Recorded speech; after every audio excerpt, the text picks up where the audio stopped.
لا حول ولا قوة إلا بالله العلي العظيم. أعوذ بالله من الشيطان الرجيم. بسم الله الرحمن الرحيم. الحمد لله رب العالمين. الصلاة والسلام والتحية والإكرام على مولانا الثقلين جد الحسن والحسين أبي القاسم المصطفى محمد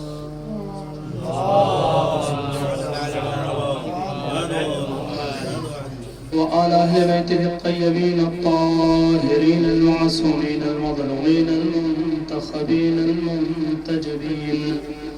أما بعد فقد قال الله في القرآن المجيد وهو أصدق القائلين وقوله الحق. بسم الله الرحمن الرحيم.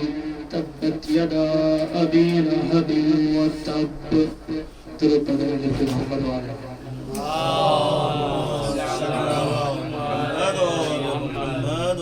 جان محترم معزز مکرم سامعین کرام، چند باتیں آپ کے اذہان عالیہ کے گوش گزار کرنی ہیں اور روزے کے حالت میں زیادہ سامعین کو سنانا صحیح نہیں ہے. بس دو تین باتیں توجہ سے سنیے گا، اپنی توجہات میری طرف مرکوز رکھیے گا. ہم آپ انسان اس کائنات میں متعدد صفات کا مجموعہ ہے. کچھ صفات حسنہ ہوتی ہیں اور کچھ صفات قبیحہ ہوتی ہیں. اور ایسا نہیں ہے کہ اس دنیا میں جتنے بھی انسان ہیں، جتنے بھی بشر ہیں، سب کے اندر ساری کی ساری صفات حسنہ ہی ہوں، سیئہ نہ پائی جاتی ہیں. اور کوئی ایسا بشر ہو کہ جس کے اندر صرف اور صرف سیئہ ہو، کوئی بھی حسنہ نہ ہو. انسان کے اندر ان دونوں صفاتوں کا مجموعہ ہے. انسان مرات کبھی کبھی صفات حسن اس میں جو پائی جاتی ہیں اور اسی کے ساتھ ساتھ صفات قبیح بھی ہوتی ہیں.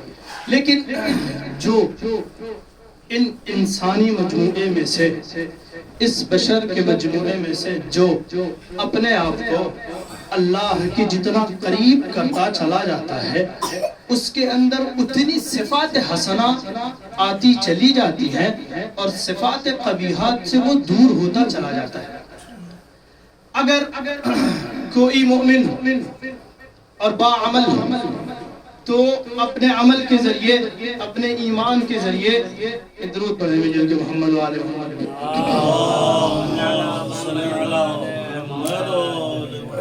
تو یہ ایمان یہ اثر دکھائے گا کہ وہ صفات قبیحہ کو چھوڑے گا اور صفات حسنہ کے قریب جائے گا. یہ ایک ہمارے آپ کے درمیان جو مؤمن پایا جائے اس کے اندر یہ صفت ہوتی ہے. اس کا ایمان اس کو صفات حسنہ کے قریب کرتا ہے اور صفات سیئہ سے دور کرتا ہے. جیسے جیسے ایمان کی منزل بڑھتی جاتی ہے ویسے ویسے یہ صفات حسنہ سے قریب اور صفات سیئہ سے دور ہوتا چلا جاتا ہے.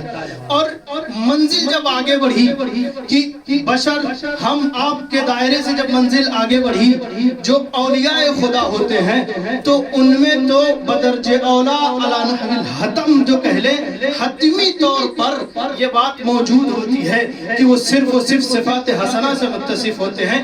کہیں پر بھی ان میں صفات سیئہ کا گزر نہیں ہوتا، امکان نہیں ہوتا. اگر کوئی ان میں صفات قبیحہ کا قائل ہو جائے تو وہ دائرہ ایمان سے خارج ہو جاتا ہے نا. یہ بات مسلم ہے کہ ہر اولیاء خدا کے لیے لازم ہے کہ وہ صفات حسنہ سے اتم طریقے سے متصف ہو. ٹھیک. اب صفات حسنہ میں سے ایک صفت کیا ہے؟ حسن خلق، اخلاق. اگر اخلاق کسی مومن میں ہے تو وہ اخلاق جتنا مومن کا ایمان جتنا وہ اللہ سے قریب ہوگا اتنا وہ اثر دکھائے گا. جب ایمان کا درجہ بڑھے گا تو یہ اخلاق کا درجہ اور اخلاق کی حیثیت بھی بڑھے گی, اس صفت کی حیثیت بھی بڑھے گی. بڑھتے بڑھتے جب ایمان کے درجے پر پہنچے گا, جیسے جیسے ایمان کی منزل بڑھتی جائے گی ویسے ویسے اس صفات میں ترقی ہوتی چلی جائے گی. اور جب بات ولی خدا تک پہنچے گی تو ہم وہیں پر رک جائیں گے اور کہیں گے کہ جو ولی خدا ہے 100% ان میں یہ بات حتمی اور یقینی ہے کہ ان میں یہ صفت اخلاق علی نحو الاتم پائی جاتی ہے, اس میں کوئی شک و شبہے کی گنجائش نہیں ہے. اور اگر جو ولی خدا ایسا ہو کہ جس کے بارے میں قرآن خود کہے کہ آپ اخلاق کے عظیم درجے پر فائز ہیں, تو وہاں تو کوئی گنجائش ہی نہیں, کوئی شک و شائبہ ہی نہیں ہے کہ یہ صفت نبی اکرم میں اتم طریقے سے پائی جائے گی. ساری بات آپ کے سامنے ہے. اب ایک اشکال کرنے والے کا اشکال ہے. ساری صفات حسنہ اور یہ صفات خلق جو حسن خلق کی صفت نبی میں پائی جا رہی ہے, ان تمام باتوں کو مد نظر رکھیے. اب آئیے, اشکال کرنے والا اشکال کرتا ہے.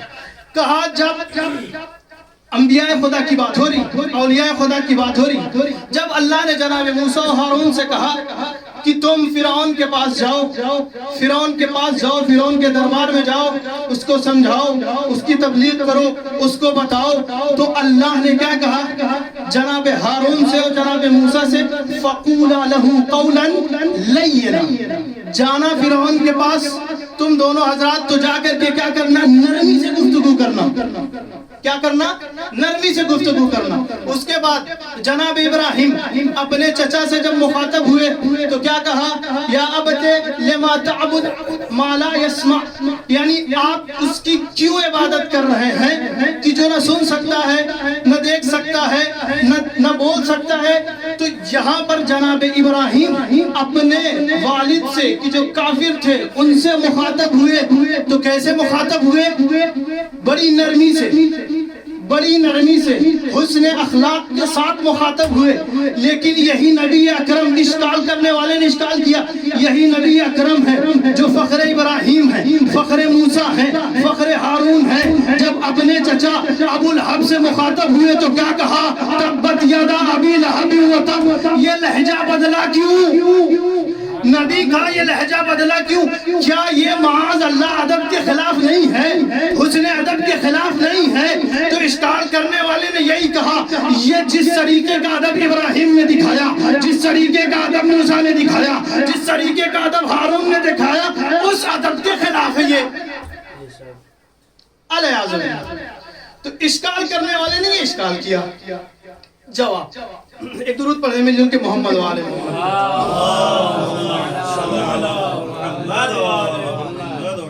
جلدی جلدی بس جواب آپ کے حوالے کر کے آگے کی منزل کی طرف بڑھتا ہوں. کہا یہ ابو لہب کہ جس کو نبی نے خطاب کیا, ولو یہ کہ خطاب غیر مباشر ہے, ولو یہ کہ خطاب نبی غیر مباشر ہے, لیکن نبی نے جو خطاب کیا ہے ابو لہب سے, یہ اس طریقے کا خطاب کرنے کے پیچھے کوئی حکمت ہے, کوئی وجہ ہے.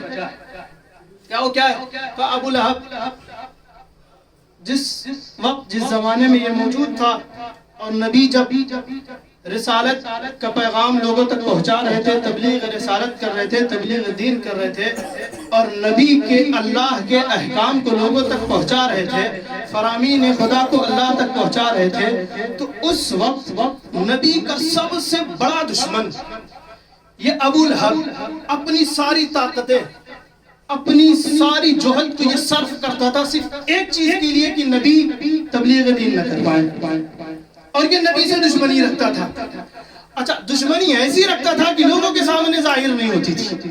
توجہ سے سنیے گا, لوگوں کے سامنے اس کی دشمنی ظاہر نہیں ہوتی تھی. لوگ یہ سمجھتے تھے کہ یہ نبی کا چچا ہے اور یہ نبی کا اتنا بڑا دشمن نہیں ہے, یہ نبی کا دشمن نہیں ہے, لیکن اس کے دل میں نبی کے لیے, دین الہی کے لیے لیے رسالت کے لیے دشمنی موجود تھی اور یہ چیز چھپی ہوئی تھی، تو اللہ نے اس چیز کو آشکار کیا نبی کے ذریعے، نبی کو مخاطب کر کے کہا کہ اے نبی اللہ، آپ لوگوں کو بتا دیجئے کہ یہ جو ابو لہب ہے، جو آپ کا دشمن ہے، جو دین کا دشمن ہے، جو رسالت الہیہ کا دشمن ہے اور یہ خفیہ دشمن ہے، اس کو ہم آشکار کرتے ہیں اس آیت کے ذریعے، اس ملامت کے ذریعے، اس نفرین کے ذریعے، اور نبی نے یہی کام انجام دیا، نبی نے یہ کام انجام دیا، نبی نے یہ سخت لہجہ استعمال کیا، کیوں؟ تاکہ دشمنی کو ظاہر کر دیں، تاکہ اس کے بغض و حسد کو ظاہر کر دیں۔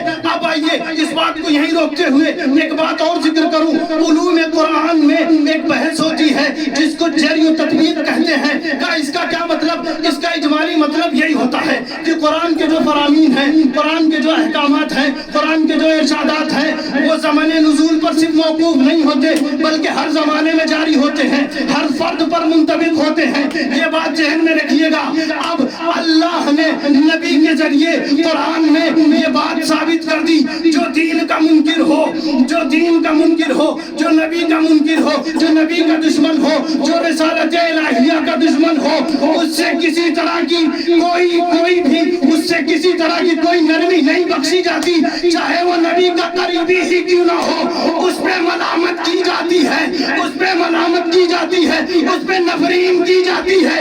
یہی قاعدہ قرآن کا وہاں پر بھی جاری کریے۔ جب نبی کے بعد یہ خلافت علی کے پاس پہنچی، اولاد علی کے پاس پہنچی، تو اب جو علی کا دشمن، اولاد علی کا دشمن، تو وہ بھی قرآن کی نگاہ میں اس کو بھی آشکار کریے، اس کو بھی واضح کریے، چاہے وہ نبی کا قریبی ہو یا نبی کے قریب میں دفن ہو۔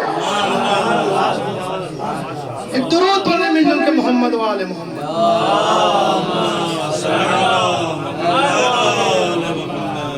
تو یہ سخت رویہ رسول نے اختیار کیا تھا، کیوں؟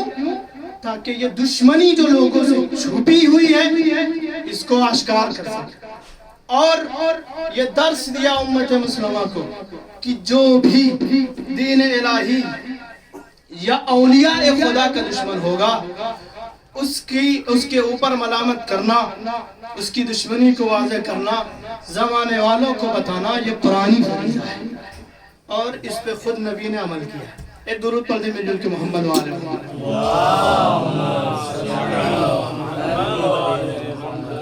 اسی سورہ کی ایک آیت ہو کیا؟ وَامْرَأَتُهُ حَمَّالَةَ الْحَطَبِ، اور یہ ابو لہب جس کی زوجہ، اس پہ بھی جتنی ملامت، جتنی لعنت، جتنی نفرین قرآن نے اس سورہ میں ابو لہب پہ کی، اسی طریقے سے اس کی زوجہ پہ بھی کی۔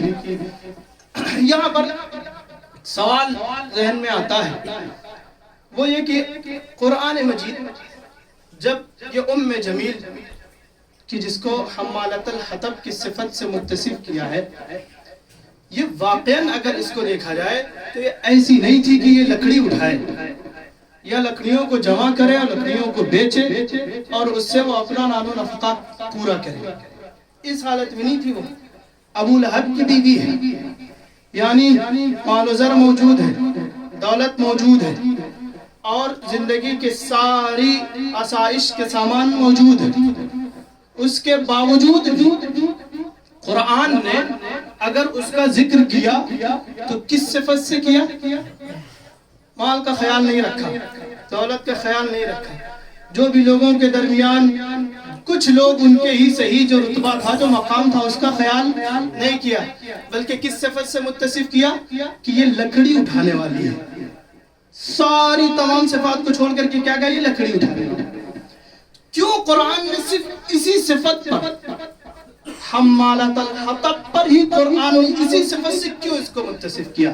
باقی اوصاف سے کیوں متصف نہیں کیا؟ توجہ سے سنیے گا۔ علماء اس کی متعدد وجہ بیان کرتے ہیں۔ کہ پہلی وجہ، اگر آپ حمالہ دیکھیں، یہ جو حمالتن کا صیغہ ہے، یہ صیغہ مبالغہ ہے۔ یعنی کیا؟ ایسا نہیں تھا کہ یہ ایک دو مرتبہ صرف یہ لکڑیاں اٹھاتی تھی، نہ، کثرت سے لکڑیوں کو جمع کرتی تھی، کثرت سے لکڑیوں کو جمع کرتی تھی۔ کہا ٹھیک، جمع کرنے کی وجہ کیا، کیوں جمع کرتی تھی؟ کہا تاکہ ان لکڑیوں سے نبی کو اذیت پہنچائے، نبی اکرم کو اذیت پہنچائے، ان کو بیچنے کے لیے اکٹھا نہیں کرتی تھی، بلکہ اس کا مقصد کیا تھا کہ نبی کو اذیت پہنچائے، نبی کو تکلیف دے، نبی کی کار رسالت میں کہیں نہ کہیں یہ اڑچن پیدا کرے، اس وجہ سے یہ لکڑیوں کو جمع کرتی تھی اور اس راہ پہ رکھتی تھی کہ جس سے نبی کا گزر ہوتا تھا۔ ٹھیک، تو قرآن نے اس صفت کو، اس مقصد کو دیکھا، اس مقصد کو دیکھا اور مقصد کو مد نظر رکھتے ہوئے اس کو اسی صفت سے متصف کیا اور اسی صفت سے اس کا ذکر کیا قرآن مجید میں۔ ایک وجہ۔ دوسری وجہ، کہا دوسری وجہ اس کو حمالۃ الحطب سے متصف کرنے کی یہ ہے کہ خود اللہ یہاں پر یہ چاہ رہا تھا کہ ابو لہب کی اور زیادہ حقارت کی جائے، اور زیادہ ابو لہب کو ذلیل کیا جائے۔ کہا کیوں؟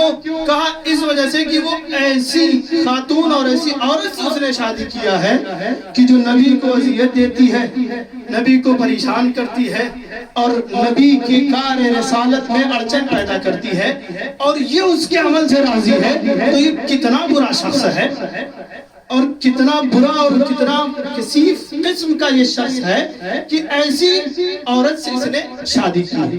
تو زیادہ حقارت ابو لہب کی بیان کرنا تھا، اس وجہ سے اس صفت سے متصف کیا گیا۔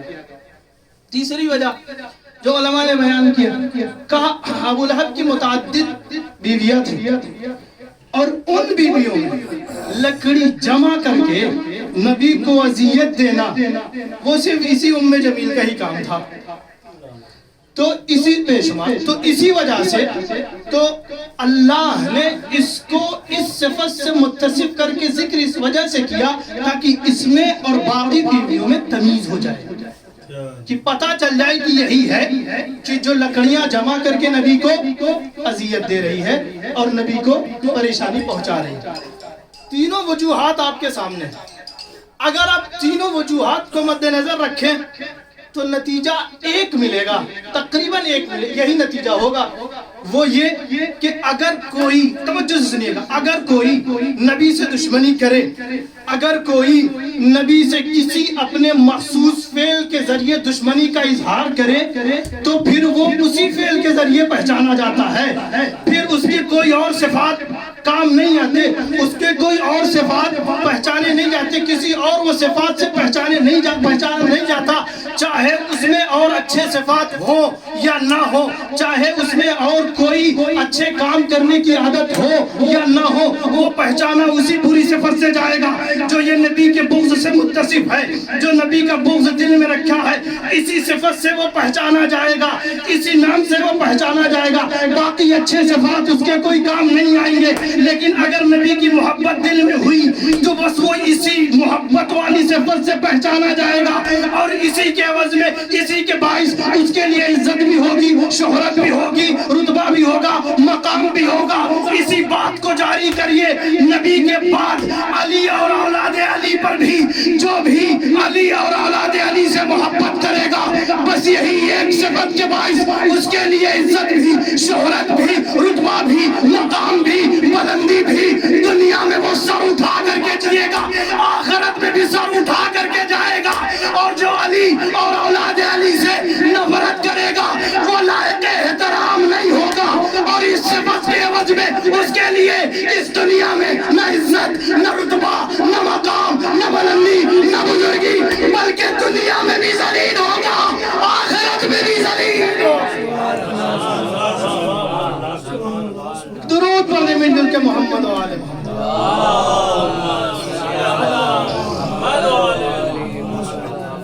تو اگر کوئی نبی یا اولیاء خدا سے اپنے آپ میں بغض رکھے تو یہ صفت اس کی برائی کے لیے زمانے میں کافی ہے، اور اگر کوئی نبی اور باقی اولیاء خدا سے محبت کرے تو یہ صفت محبت اس کی اس دنیا میں کامیابی کے لیے اور اس کی شخصیت کو آشکار کرنے کے لیے، رتبہ بڑھانے کے لیے، عزت اور مقام کے لیے کافی ہے۔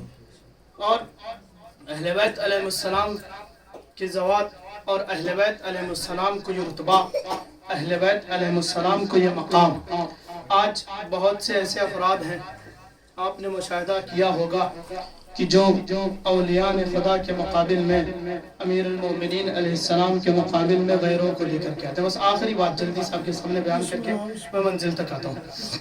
ایک درود پڑھنے میں جل کے محمد والے محمد۔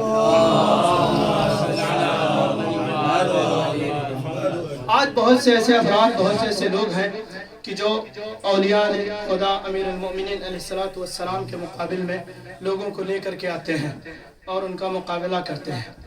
ان عقل کے اندھوں کو نہیں یہ پتا، ان کو یہ نہیں خبر ہے کہ اہل بیت علیہ السلام، اولیاء خدا معصومین علیہ السلام، ذات امیر المومنین علیہ السلام، یہ جو ذوات ہیں، ان کو ولی، ان کو امام، ان کو نبی اور ان کو رہنما اور ہادی اللہ نے منتخب کیا ہے۔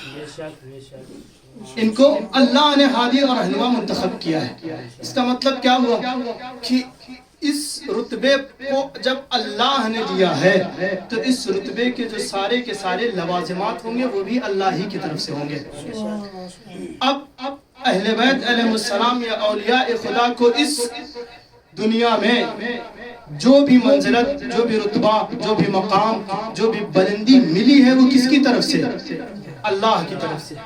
ان کے مقابل میں جس کو لوگ لے کر کے آتے ہیں، یا ان کے مقابل میں جس کو لوگ خلیفہ بناتے ہیں، ان کے مقابل میں جس کو لوگ اپنا ہادی اور رہنما مانتے ہیں، اس کو کس نے منتخب کیا ہے؟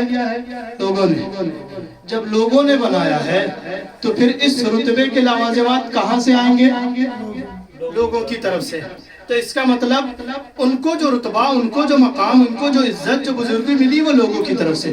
قرآن مجید کی صاف آیت جو کھلے الفاظ میں یہ بیان کر رہی ہے کہ وَمَا عِنْدَكُمْ يَنْفِدْ وَمَا عِنْدَ اللَّهِ الْبَاقِ، وَمَا عِنْدَكُمْ يَنْفِدْ وَمَا عِنْدَ اللَّهِ بَاقِ، یعنی جو تمہارے پاس ہے، جو تم سے ہے وہ ختم ہو جائے گا، اور جو اللہ کی طرف سے ہے وہ باقی رہے گا۔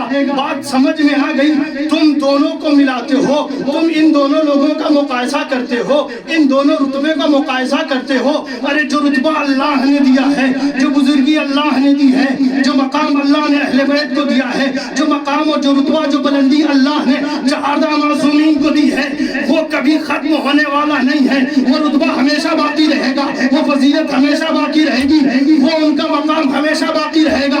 لیکن تم لوگوں نے جو اپنی طرف سے بنائے ہوئے ہادی کو تم نے رتبہ دیا ہے، تم نے مقام دیا ہے، تم نے منزلت دی ہے، وہ ختم ہو جائے گی۔ ارے اسی آیت کی تو عکاسی جناب زینب کبریٰ نے یزید کے دربار میں کی تھی۔ یہی کہا تھا یزید کو مخاطب کر کے، اے یزید، جتنی مکاریاں کرنی ہے کر لے، جتنی طاقت لگانی ہے لگا لے، جتنی اپنی طاقت صرف کرنا ہے کر لے، واللہ لا تمحو ذکرنا، ارے تو ہمارے ذکر کو ختم نہیں کر سکتا، تو مٹ جائے گا، تیرا ذکر مٹ جائے گا، تیرا نام و نشان مٹ جائے گا، نہ ہمارا ذکر مٹے گا، نہ ہمارا نام مٹے گا، نہ ہماری فضیلت مٹے گی، رہتی دنیا تک ہم بھی باقی رہیں گے، ہمارا ذکر بھی باقی رہے گا۔ نعرہ حیدری۔ تو اہل بیت علیہ السلام اور اولیاء خدا کو جو رتبہ ملا ہے وہ ہمیشہ اور ہمیشہ رہتی دنیا تک قائم و دائم رہنے والا ہے، ختم ہونے والا نہیں ہے۔ اور کیوں نہ ہو کہ جس کے ذکر کی ذمہ داری خود اللہ نے لی ہو کہ ہم ان کے ذکر کو باقی رکھیں گے، تو پھر زمانہ لاکھ کوششیں کر لے، زمانہ لاکھ زور آزما لے، زمانہ لاکھ اپنے تمام حربے کو اختیار کر لے، ان کے ذکر کو اور ان کے فضائل و مصائب کو اس کائنات سے، اس ہستی سے، اس دنیا سے وہ ختم نہیں کر سکتا۔ ہم آپ اہل بیت علیہ السلام کی محبت اپنے دلوں میں رکھتے ہیں، ہمارا دل اہل بیت علیہ السلام کی محبت سے سرشار ہے، اور اسی محبت کا اثر ہے، لازمہ ہے کہ ہم مجالس حسین برپا کرتے ہیں، فضائل و مصائب اہل بیت بیان کرتے ہیں اور سنتے ہیں، اور جب بھی کہیں مصائب اہل بیت علیہ السلام کا تذکرہ ہوتا ہے تو ہم گریہ کرتے ہیں، ہماری آنکھیں اشکبار ہو جاتی ہیں۔ ہم آپ روزے کی حالت میں ہیں، ہم نے صبح سحر کیا ہے، کچھ دیر بعد افطار کریں گے، کچھ گھنٹے دن کے گزرے ہیں جو اس عالم میں ہے کہ ہم بھوکے بھی ہیں اور پیاسے بھی ہیں۔ احساسات کی دنیا میں جائیے اور خود کو اپنے نگاہوں کے سامنے اپنے تصورات پہ لائیے اور یہ سوال اپنے آپ سے پوچھیے کہ آپ اس روزے کے عالم میں اگر دھوپ ہو، سخت دھوپ ہو، اور آپ سے یہ کہا جائے کہ آپ مارکیٹ چلے جائیے، آپ فلاں کام کر دیجئے، 3-4 مرتبہ آپ کو اگر گھر سے باہر دھوپ میں نکل کر کے کوئی کام کرنا ہو تو اس 3-4 مرتبہ کام کرنے کے بعد جب آپ بیٹھیں گے تو آپ کی حالت کیا ہوگی؟ کہاں میں بڑا تھک گیا ہوں، مجھے پیاس بڑی شدت کی لگ گئی ہے، آج مجھے بھوک تڑپ آ رہی ہے، مجھے پیاس کا احساس ہو رہا ہے۔ کہا کتنی دیر رہے آپ دھوپ میں؟ کہا بس کچھ وقت، 2-3 مرتبہ بازار گئے اور آئے، آپ تھک گئے، آپ کو بھوک لگ گئی، آپ کو پیاس لگ گئی۔ ذرا تصورات کی دنیا میں جائیے اور خود سے یہ سوال پوچھنے کے بعد حسین ابن علی سے سوال کریے، مولا آپ تو 3 دن کے بھوک و پیاس تھی آپ میں، آپ 3 دن کے بھوک و پیاسے تھے، آپ صبح عاشور سے جب مقتل میں آپ سے جا رہے ہیں اور جنازے کو لے کر کے آ رہے ہیں، پھر جا رہے ہیں جنازے کو لے کر کے آ رہے ہیں، آپ کی پیاس کا عالم کیا ہوگا، آپ کی بھوک کا عالم کیا ہوگا، آپ کی پیاس کا عالم کیا ہوگا؟ مولا نہیں پتا، لیکن ہاں ایک مقام ہے کہ جہاں پر حسین ابن علی کی پیاس کا اندازہ لگا۔ کہا وہ مقام کیا ہے؟ جب جوان بیٹا میدان سے واپس آیا، آنے کے بعد سوال یاد کیا، کہا بابا پیاس مارے ڈال رہی ہے، اگر چند قطرہ آب مل جائے تو یہ بنی ہاشم کا شیر ان ظالموں کو بتا دے کہ بنی ہاشم کے شیر کس طریقے سے جان کرتے ہیں۔ حسین نے جب اکبر کا یہ سوال سنا، حسین نے سر کو جھکایا، گریہ کرنے لگے۔ توجہ سے سنیے گا، اگر آپ کے پاس کوئی بیٹا ہو، جوان بیٹا ہو، اور آپ کو یہ پتا ہو کہ یہ میرا بیٹا آخری وقت کے لیے میرے پاس آیا ہے، اس کے بعد یہ بیٹا مجھ سے جدا ہو جائے اور آپ کا بیٹا کوئی سوال کرے تو آپ اپنی تمام طاقتیں صرف کر دیں گے اور اپنے بیٹے کی حاجت کو پورا کریں گے۔ اللہ مظلوم یہ حسین، حسین نے سر کو جھکا لیا، بیٹا اکبر تم نے ایسا سوال کیا کہ حسین قاصر ہے، حسین کے پاس آب نہیں ہے، اجرکم اللہ، لیکن ہاں بیٹا ایک ترکیب ہے۔ کہا کیا بابا؟ کہا ترکیب یہ ہے تم اپنی زبان کو میری زبان پر رکھ دو، شاید تمہیں کچھ تسلی مل جائے، شاید تمہیں کچھ سکون مل جائے۔ ارے جیسے ہی جناب علی اکبر نے اپنی زبان کو حسین کی زبان پہ رکھا، فوراً زبان کو کھینچ لیا، کہا بابا ارے آپ کی زبان تو مجھ سے زیادہ خشک ہے۔ اجرکم اللہ، اللہ آپ کو کسی غم میں نہ رلائے۔ شاہ مظلوم کربلا کے یہاں پتہ چلا حسین کتنا پیاسے، کتنے پیاسے تھے، حسین کی پیاس کا کیا عالم تھا، احساس کیا آپ نے۔ بس ایک اور مرحلہ، اس کے بعد میں ختم کر رہا ہوں منزل کو۔ کہا حسین کے جو بچے خیام حسینی میں موجود تھے ان میں پیاس کا عالم کیا تھا؟ کہا پیاس کا عالم بچوں میں یہ تھا کہ اگر بچے جو کھڑے ہو جاتے تھے کسی طرح ہمت کر کے تو بیٹھنے کی تاب نہ تھی، اور جو بچے بیٹھے تھے ان میں اتنی تاب نہ تھی کہ وہ کھڑے ہو سکتے تھے، اس قدر پیاسے بچے تھے۔ جب ان بچوں کو پتا چلا کہ جناب عباس پانی لینے جا رہے ہیں، جناب سکینہ نے جب مشکیزہ جب جناب عباس کو دیا، اب یہاں پر بچوں کو ڈھارس مل گئی، جناب سکینہ کو ڈھارس ہو گئی، اب میرا شیر چچا عباس پانی لینے جا رہا، اب پانی ہمیں میسر ہو جائے گا، اب پانی ہمیں مل جائے گا۔ یہ آس تو جگی تھی، لیکن جب حسین جناب عباس کے لاشے سے واپس آئے، سکینہ